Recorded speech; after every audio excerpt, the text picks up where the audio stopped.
talking about some key supplements. I'm not talking about every supplement in the world. Obviously, there's hundreds of supplements. If you have questions about things that are not included here, feel free to ask. I can't always guarantee I'm going to have the answer for some of this. That's why I brought a book on supplements, in case I have to look things up. Because there is a lot of information about supplements out there. I mean, it's a whole field in and of itself, and a whole study in and of itself. So, but I thought it was a good topic because it comes up a lot in our discussions with patients. About 2/3 of Americans use some form of vitamin or supplement. So a lot of people are doing these. And I think it's important to recognize some of the key reasons to use maybe supplements. What are some of the cautions? Because not all, just because it's a natural supplement doesn't always mean it's safe, and because they can interact with other prescription medications. And just to let you know about things that maybe you didn't know some of these supplements can be used for. Because some of them can be very effective. So I kind of broke it down into some different sections. So these are kind of a general overview of the supplements we're going to talk about. I know it looks like a lot, but some of it may move pretty quickly through our discussion. Some of them are going to gear towards more like weight loss. Some are going to be around like cholesterol or heart treatments, joints, and then maybe some things about just general vitamins and supplements. So before we got started, are there any questions or comments? No? Okay. So key things to remember with supplements. First is safety. All right. Supplements can interact with prescription medications, other supplements, and they can cause side effects. So just because it's natural doesn't mean it's always safe and good. Okay. So research the company that you buy your supplements from.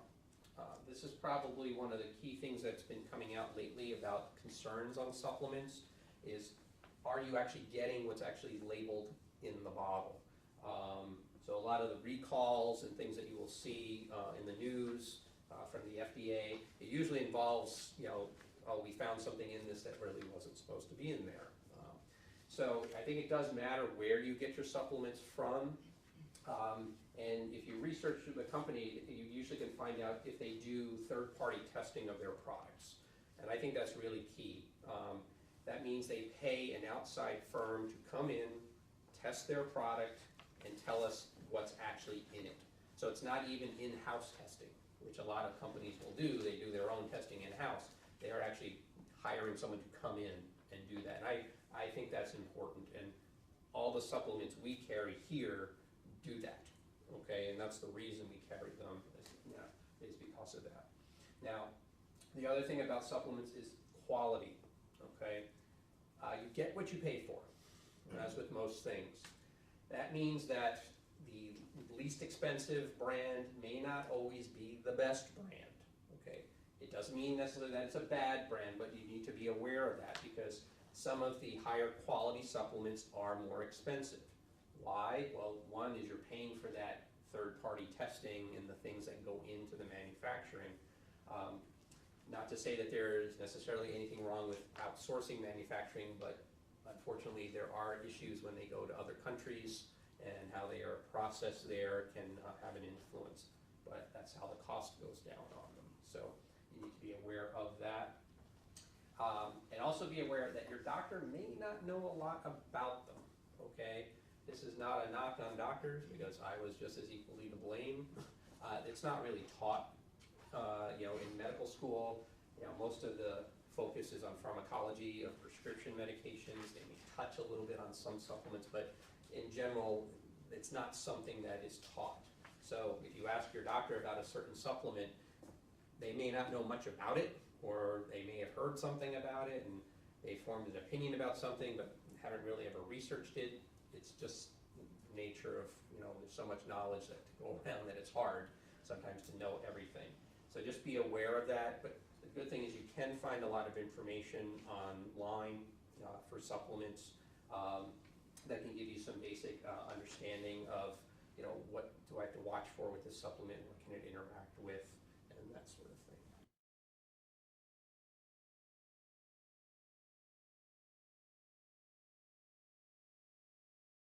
speak to the ones we carry. I haven't researched every company.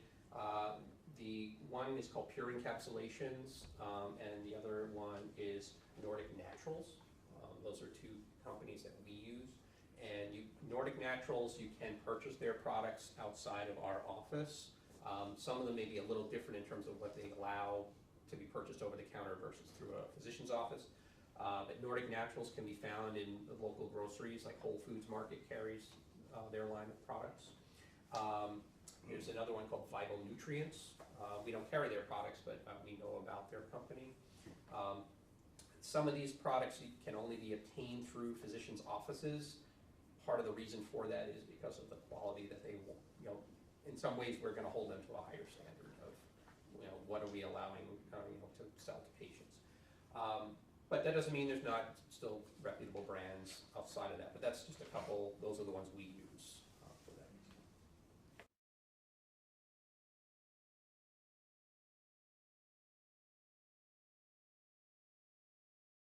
Ask your doctor, okay? But I just want you to be prepared for the answer that they may not know, okay? Now the good thing is that a lot of the electronic health systems that we're using, our computer systems, do look for interactions between drugs and supplements, as long as the supplement is put into the system, so that your doctor has to put it in the system for it to register as an interaction. So I always encourage people when they go to their doctors, especially if they're going for their yearly checkups, bring your list of supplements or bring your bottles with you so that they know what you're taking, okay? Because most people actually don't do that because they don't think of a supplement as a medicine. So when they're saying, well, what medicines do you take? Well, I don't take any medicines. What supplements you take? And they got a list this long. So bring those with you because it can really help your physician to know if there's a problem.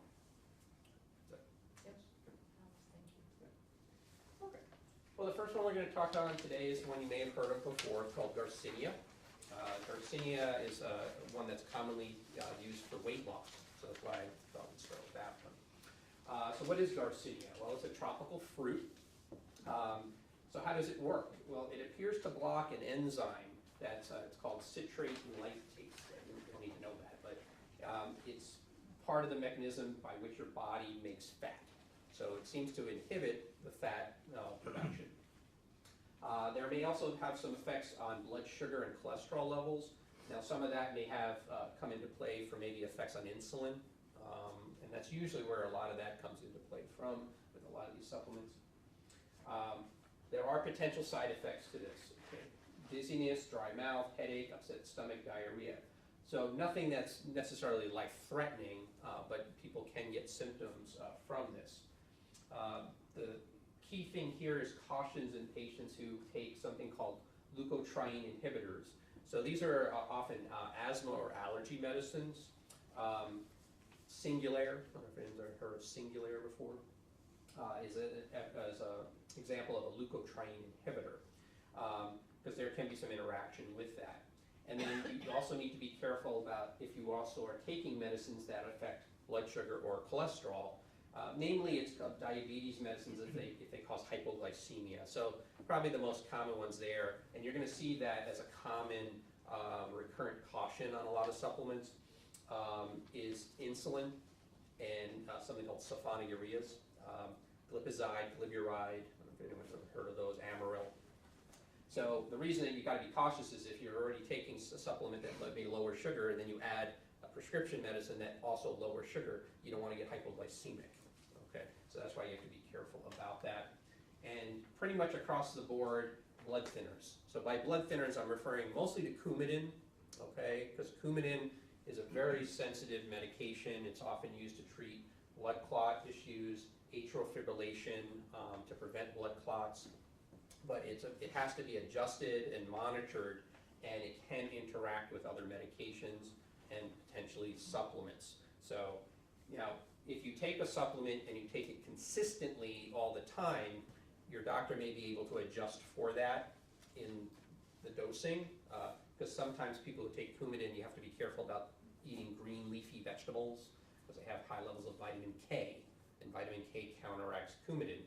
So, but if you eat green leafy vegetables every day, you can counter that with knowing how much Coumadin The problem is if you take it intermittently, then it can have a real influence. So but across the board, you're going to see a lot of this with blood thinners. We also usually are cautious in patients taking the newer blood thinners, Plavix, Xarelto, Pradaxa. I don't know if you've ever heard these or seen the commercials on TV.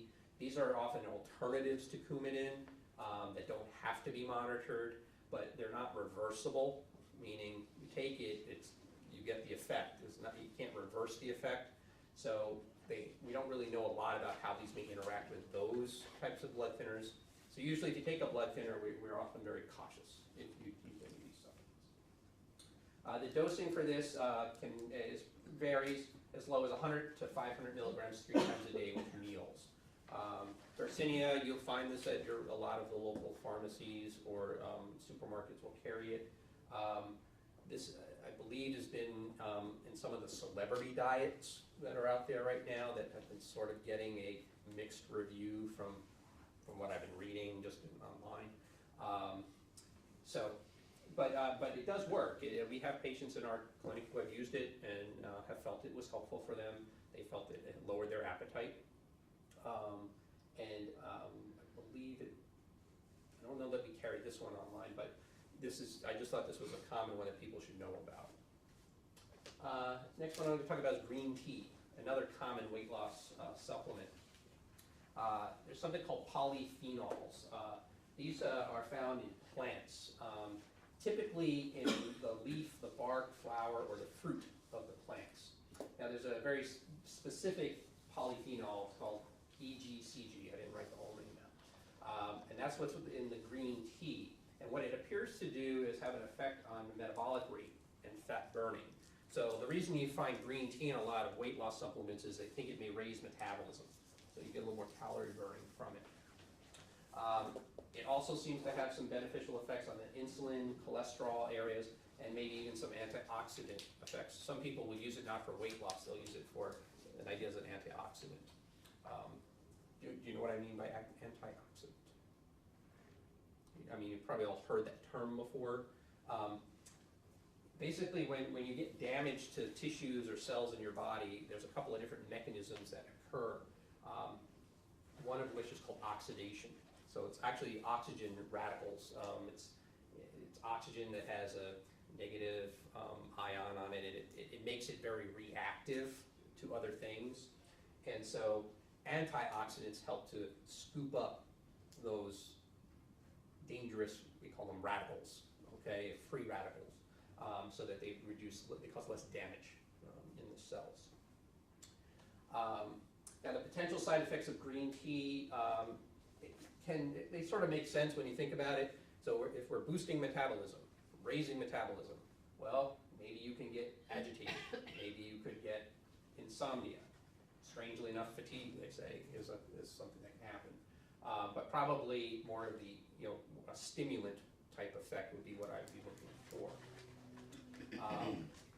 Again, blood thinners, diabetes medicines, again, those are always going to be the key, that you're going to see for interactions. Now, green tea, again, has a pretty wide range of dosing, as low as 100 milligrams to 750 milligrams daily. They usually recommend dividing it up. Now, green tea is found in a couple of our supplements too, so we do use it, and they're in 2 of our weight loss supplements, and we have seen some benefits from it.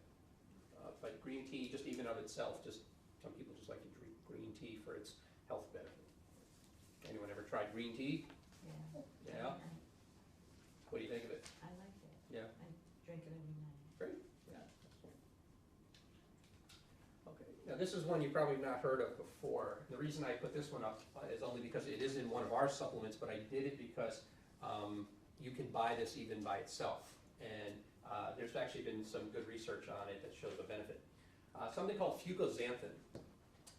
This is found in something called wakame. It's edible brown seaweed. So edible seaweed is a fairly common staple in Asian cultures. So you actually will find it in a lot of the foods. Fucoxanthin is an ingredient within the edible brown seaweed. But what we find is that just eating brown seaweed by itself does not give you enough of the active ingredient. So this is actually an extract of that. and it seems to have an effect on metabolism and oxidation breakdown of fat. It may also reduce blood sugar and insulin. So you're going to see a lot of common theme there that usually when you're affecting fat or sugar, you're affecting usually insulin. There's not really a lot of side effects to this that are really known. Now, most common side effects to anything are usually GI related, so be aware that that could happen.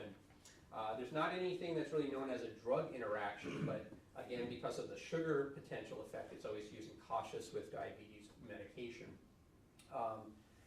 The dosing is 300 milligrams twice a day. I don't know if anyone's ever used the product we carry called Xanthotrin. That's what's in it. It also contains pomegranate seed oil, because pomegranate seed oil seems to increase the absorption of the active fucoxanthin. But you can buy fucoxanthin even by itself, and it seems to have some benefits for weight loss.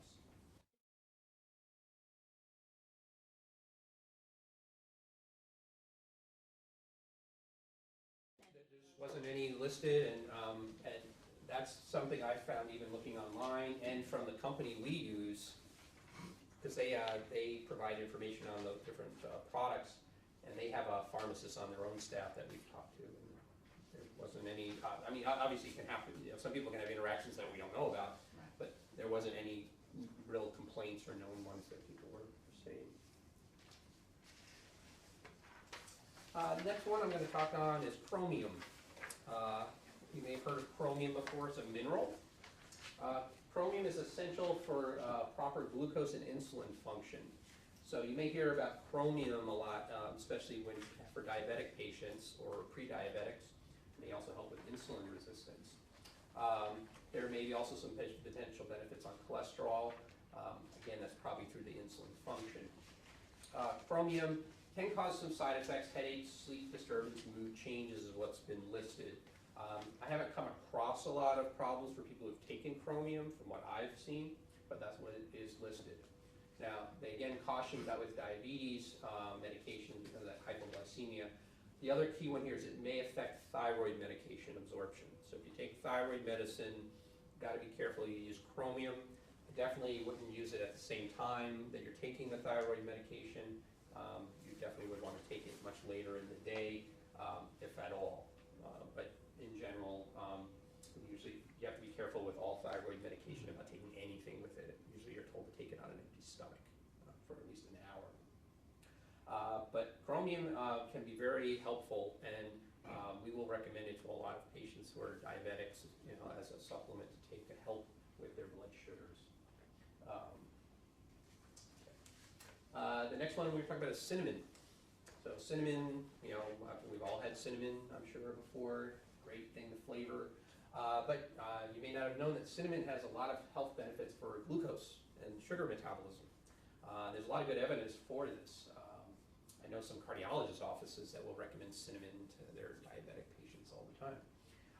There's not really any known, side effects from cinnamon, unless you're allergic, I guess, to it, but I don't know that it's a common allergy. There's not really any concerns about drug interactions, but again, just a caution with blood sugar medicine. So it's really the insulin and the ones that cause the hypoglycemia. But cinnamon, you can either just add it to food. They usually recommend 1 gram is about 1/4 to 1/2 teaspoon, and the dosing is about 1 to 3 grams per day. So some people just sprinkle it on their food, or you can buy cinnamon capsules. You can actually just take cinnamon as a supplement.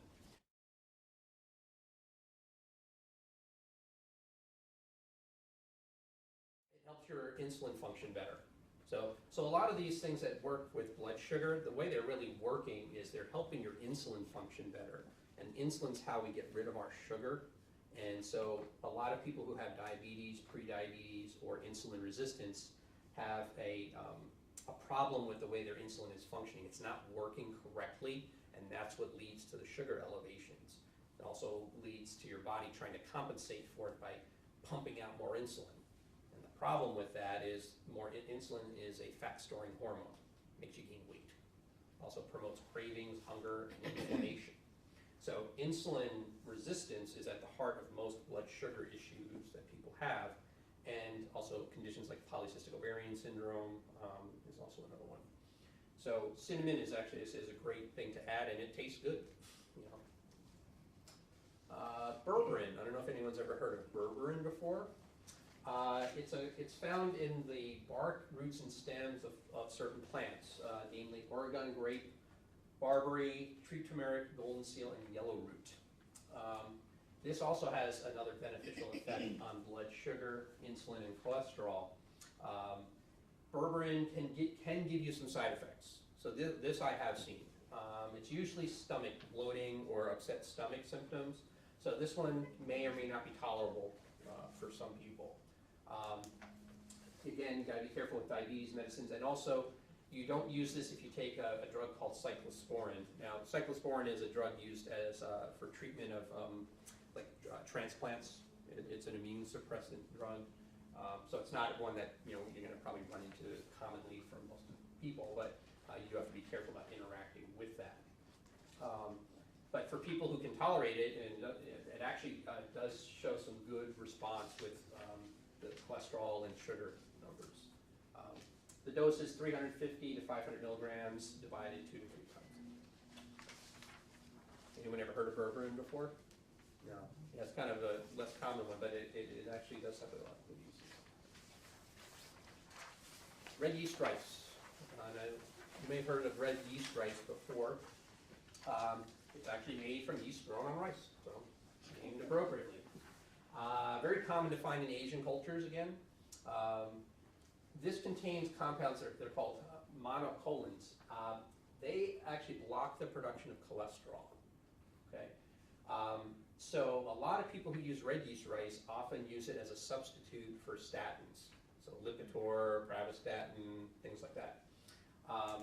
It's about, from what I just looked this up the other day for a patient, the dosing is, I think it's like for every, I think 2,400 milligrams of red yeast rice is equal to about 4 milligrams of lovastatin. So lovastatin is an older statin, used to go by the name Bevcor. There's a lot of newer ones that are out now.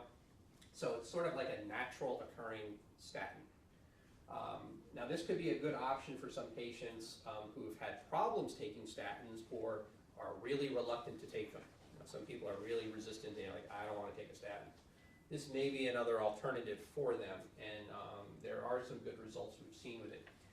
However, you can still have some tolerance issues like you can get with statins. So if you had a lot of muscle and joint pains from statins, there is a potential you could get that from red yeast rice too.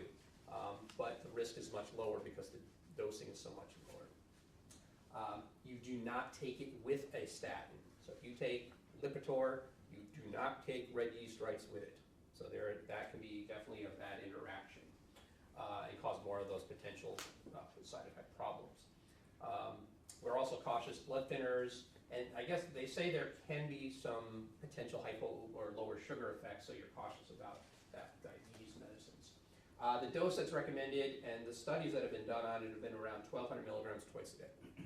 Okay, so that can be a nice option if you are looking for alternatives for cholesterol treatment.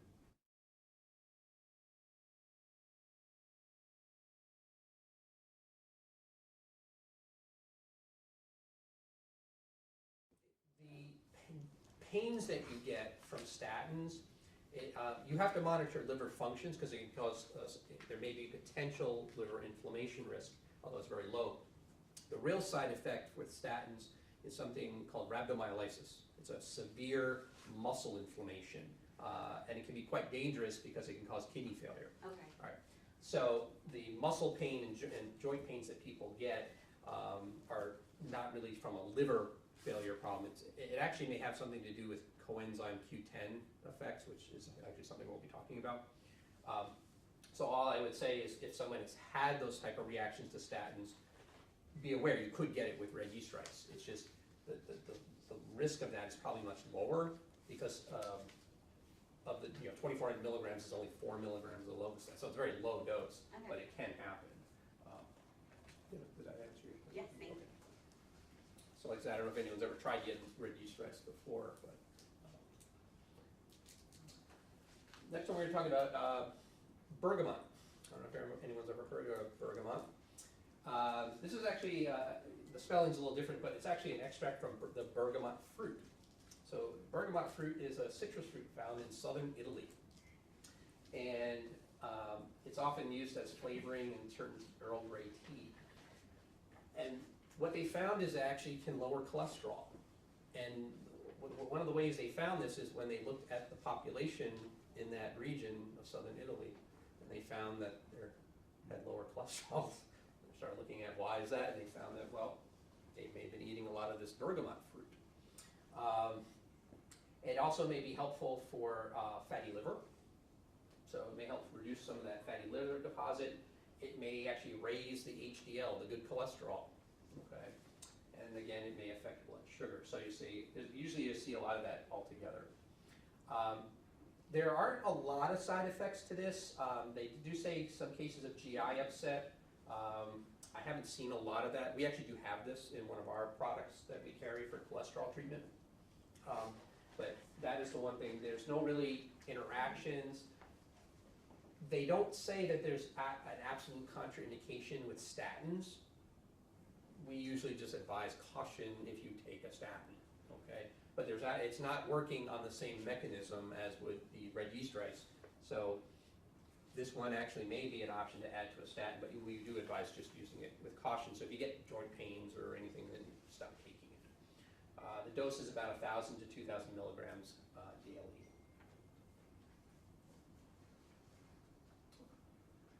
So next thing we're going to move on to is something maybe you've heard of before, something called acetyl L-carnitine. This is actually an amino acid derivative, and it has a vital role in helping the body turn fat into energy. Right? There have been benefits shown with acetyl L-carnitine from things as diverse as cholesterol, neuropathy, which is nerve pain, chronic fatigue, and even Alzheimer's. So they actually have looked at this in many different aspects. It does have some potential side effects. Again, it's usually more GI related. They recommend, though, not using it if you have a history of seizures. And again, cautious with thyroid medication. You don't want it to interact. But after the conference I went to last year, I've been recommending this to a lot of patients who come in who tell me they have the diagnosis of chronic fatigue syndrome, fibromyalgia. I've been at having them try it, and neuropathy. So I've been seeing, I've had some mixed results. Some people said it didn't help them, and others said, yeah, it did benefit them. So it's one of those things I think you have to just try it, and if it helps you, great. If it doesn't, okay, then stop taking it. But I have seen some benefits from it. Anyone ever heard of this one before? This is another one that maybe you've heard of this one. It's called N-acetylcysteine. Sometimes NAC is what you'll see it written as. This again is another amino acid. It's a form of cysteine, which is an amino acid. It's found in a lot of high protein foods. This has another wide range of benefits. It's been used to treat COPD, cholesterol, chronic pain. They even did a study on obsessive compulsive disorder, and that it may help that. And there's a lot of other uses. It's actually one of the treatments for Tylenol overdose. This is what they actually give you. So it has all these wide range of uses. And one of the ways it helps with COPD, they believe, it helps with the mucus, breaking down the thick mucus that can build up in the lungs. This too can have some GI side effects. This one you do have to be cautious with several things. It can increase the effects of nitroglycerin. So if anyone, this is usually cardiac patients, so anyone who may take chronic nitroglycerin for their heart, you have to be careful because it can increase the effect of nitroglycerin, which actually causes dilation of the blood vessels, and you can get a lower drop of blood pressure. Also, people who take nitroglycerin for chest pain, right? So this was one I wouldn't recommend for that. They do say there are some potential concerns about triggering bronchospasm in asthma. So it's kind of strange. It helps COPD, but you have to be cautious with asthma. So that's why I think the COPD issue is more the mucus production. That's what it's helping with. Whereas for asthma, it's not usually mucus, it's a constriction of the airway. Again, caution with blood thinners. And patients who have kidney stones that get what are called cystine kidney stones, you have to be careful about that. the good thing is most kidney stones are not cystine kidney stones, using calcium. The dosing of this is about 500 to 1,000 milligrams twice a day. And if you take vitamin C, it can reduce the risk of stones. So you take it in conjunction. So I've used this in a lot of patients who come to me with chronic pain. And I have seen some benefits from it. Next, we're going to move on to something many of you may have heard of before, glucosamine. Okay? Very, very common supplement used for joints, for joint pain and arthritis. This is actually produced naturally in the body. It helps to build up cartilage. So usually arthritis is deterioration of cartilage. Okay. If anyone needs to leave, feel free.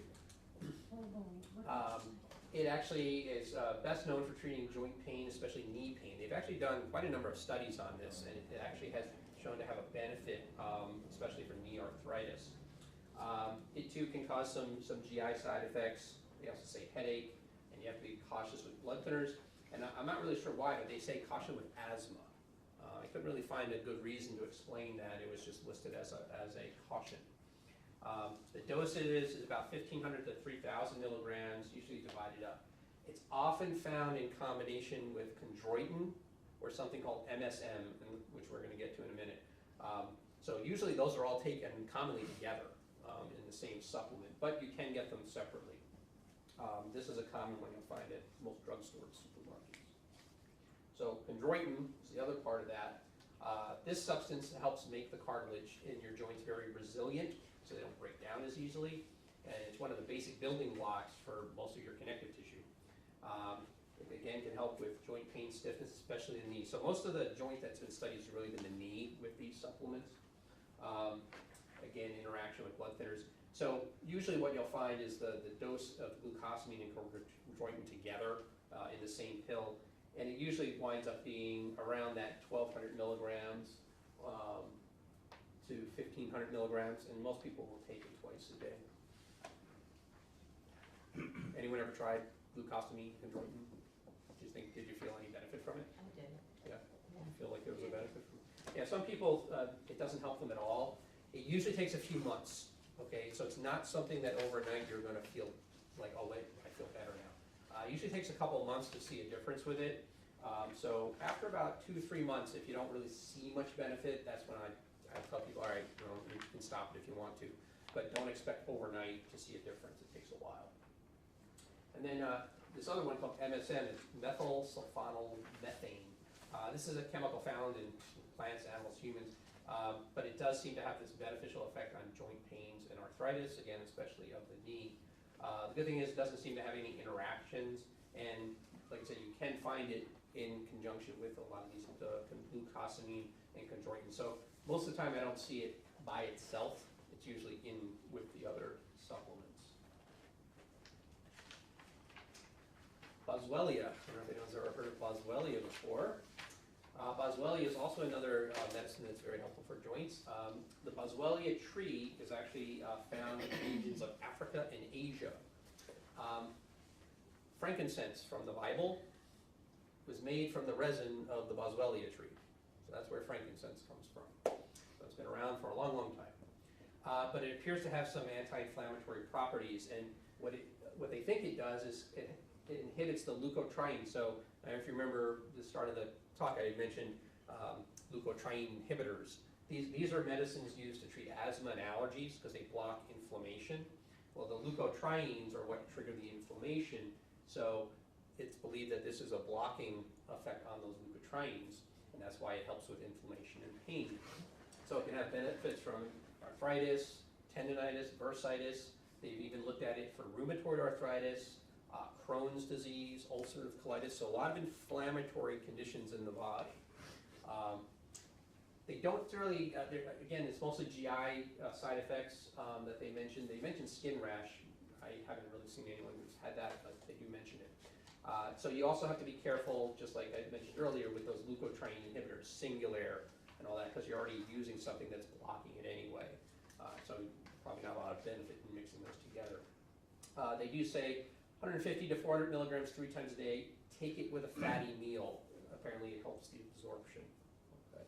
But Boswellia is something that you may want to consider trying, because it doesn't really have a lot of other cautions with it. They don't specifically say neuropathy pain, because that would be a different mechanism of pain that's occurring, since that's not really an inflammation reaction, it's a nerve that's been damaged. So for that, I might suggest one of the other ones, like we mentioned earlier for neuropathy, the acetyl L-carnitine, as long as you didn't have any of the precautions that you should be on for. Turmeric, or curcumin. I think everyone's probably heard of turmeric, maybe not knowing it, but it's what's in curry, okay? So in curry sauces. So it's a spice. You can buy it as a spice, you can add it to food, but people may not realize it has a lot of other health benefits, usually from the anti-inflammatory, and it's an antioxidant. And it can benefit a wide range of conditions. We recommend it to a lot of patients. In fact, of all the joint supplements, this is the one I recommend first to most patients who have a lot of joint pain issues, because it can help arthritis, chronic pain. There was even a recent journal article I read that it was used in a treatment of depression, and it actually helped. Yeah. I have a patient I have on it right now who I put it on it initially just for joint pain, and she said her mood was better. Now, I don't know if that's the turmeric or not, but I thought that was pretty interesting, that it has all these wide ranges of use. Side effects, again, usually GI. They do mention increased bleeding risk, so you do have to be careful about the blood thinners. The dose is 500 to 2,000 milligrams in divided doses. Usually what I recommend is 500 milligrams twice a day to start, going up to 1,000 milligrams twice a day if you're not seeing a benefit. But for people who have joint pain or arthritis, I absolutely would recommend trying this as long as you're not on Coumadin, because it really, really can have a lot of good positive health. Anyone ever tried it? Yeah. What did you think of it? I cook with it. You cook with it, yeah. Yeah. Now, the issue with cooking with it is great. You probably don't get the dose Right. that you need for the anti-inflammatory benefits for the joint pains, but just as a spice and just as a healthy thing to add in, it's great. Okay, but usually I recommend you probably need to take an actual supplement if you're going to use it for these other reasons. Next we're going to talk about is ginger. Again, another common thing that people put on their foods for flavoring. This actually has a lot of uses. One is actually nausea, motion sickness. So if you get seasick or motion sickness, ginger actually can be a great way to treat that. I don't know if anyone ever watches that show on TV, Mythbusters. They did a show on this about for seasickness, and the only thing that worked was ginger. They tried all these different things for them to try, and they were inducing motion sickness. The ginger is what's worked the best. So I get seasick, so I use ginger. But it also may have some beneficial effects for inflammation, so arthritis, pain, and actually may have some benefits also for lowering blood sugar. But probably more commonly, most people use it for that nausea, motion sickness. There aren't a lot of side effects to it, I guess, again, unless you have allergies to it. Very high doses you would want to be careful about because it may interact with certain medications, but usually if you stick to the dosing that's here, you should be fine. So they recommend anywhere from 1,000 to 4,000 milligrams daily, and you can divide it 2 to 4 doses. So it's just spreading it out a little bit over the course of your day. Again, you can add it to food. I don't know if you get to that level of dosing, but ginger is another great thing to add in for its health benefits. Alpha-lipoic acid, or ALA, sometimes referred to as. This is a fatty acid, and it's essential to the body's production of energy. It's also a very powerful antioxidant, and that's probably where most people use it from a supplement standpoint. They use it for its antioxidant properties. It is found in foods, especially things like kidney, liver, spinach, broccoli, yeast. So that may be where some of the health benefits of some of these foods are coming from. Again, it may have benefits for glucose and insulin function. Now, they don't mention shingles neuropathy like you were asking about, but they do have it mentioned for diabetic neuropathy. So it is something that you could consider trying for other neuropathy nerve pain issues. but more specifically, they mentioned it for diabetic neuropathy. And also for chronic fatigue. Another one that I'll recommend to a lot of patients who come in with chronic fatigue or fibromyalgia, I recommend they try it. There's not really any known drug interactions, again, caution with diabetes. The dosing, there's really a wide range, 50 to 100 milligrams daily, which is typically around what we would recommend, but they've used it up to 1,800 milligrams in some patients. And that's usually, I think, more when you're dealing with that neuropathy and chronic fatigue area. But as a general antioxidant, probably that 50 to 100 milligram dosing is fine. Next, we're going to talk about magnesium. Magnesium is a mineral, plays a role in many, many enzyme reactions. It's found in a lot of foods, all listed there for you. The most common reasons we recommend it is for migraine headaches, insomnia. It can be used to treat or help with palpitations and muscle cramps. So especially nighttime cramps, people get nocturnal leg cramps. Magnesium can be really helpful for that. So it works really well if someone has insomnia and leg cramps. Take it at bedtime.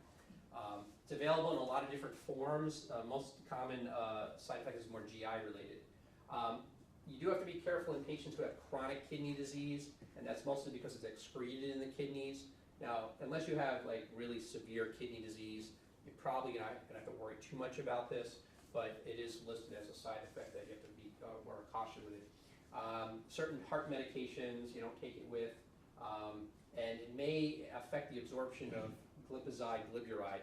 Now, the good thing is that that's less commonly used as diabetes medicines nowadays, so, but you do have to be careful with it. And if you're taking certain antibiotics, you do want to hold it during the time that you're taking that.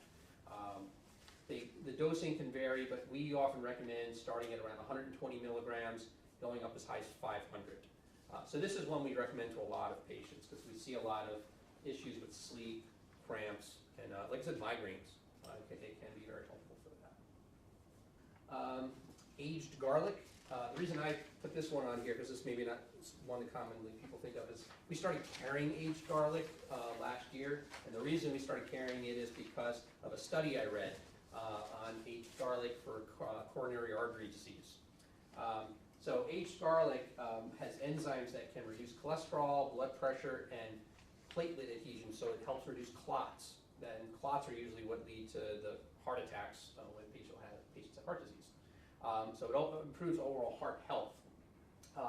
The study that I read that came out last year showed patients who had coronary calcium. I don't know if anyone's ever heard of calcium scores, but these are tests that look at your heart to see if you have cholesterol buildup in your arteries. And they put patients on high doses of aged garlic. They used 2,400 milligrams a day, which is a very high dose. But they followed them over the course of time and saw not only did some patients have no further progression of their coronary buildup, they actually had regression. Okay, it actually started to shrink. To me, that was a pretty powerful thing for something as simple as garlic. But this is a very specific type of garlic, so that's why I say aged garlic. It's a specific way it's processed. Okay, the good thing about aged garlic for a lot of the people that make it, it doesn't have a lot of taste or odor to it. Because a lot of people who take garlic often are worried, oh, I'm going to burp garlic, I'm going to sweat garlic, I'm going to stink like garlic. You won't get that with the aged garlic, at least a good product. The one we carry is called Kyolic, and you can get Kyolic even out in the pharmacies and drugstores. But Kyolic is a really good brand because you don't get that effect. All right. But some people can get upset stomach, body odor, bad breath. That's the things that most people are cautious about. Again, because of that platelet clot effect, you got to be careful with blood thinners. Now you can eat garlic, right? They say about 1 clove a day. Not one's going to eat a whole clove of garlic every day, but some people may. But the dosing for the garlic, I put in the dosing of 2,400 milligrams daily because that was what the study showed. The benefits it actually may help lower blood pressure, and the dosing on that is much lower. It's only about 500 milligrams a day.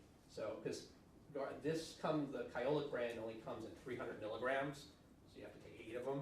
So it is a lot of supplement to take, and I know that, but that's the dose it comes in. They don't make a bigger dose. But for just blood pressure treatment, it actually may be a benefit. So this is one I'm kind of excited about. So I talked about this briefly before, but coenzyme CoQ10 or CoQ10, you may see this referred to as. This improves the production of energy in cells. It is an antioxidant. Probably the most common places you'll hear about CoQ10 is with patients who have certain heart conditions or really who take statins, cholesterol medicines. It's probably the most common place you'll see it referred to. But they've actually studied CoQ10 for congestive heart failure patients, and it had some positive benefits.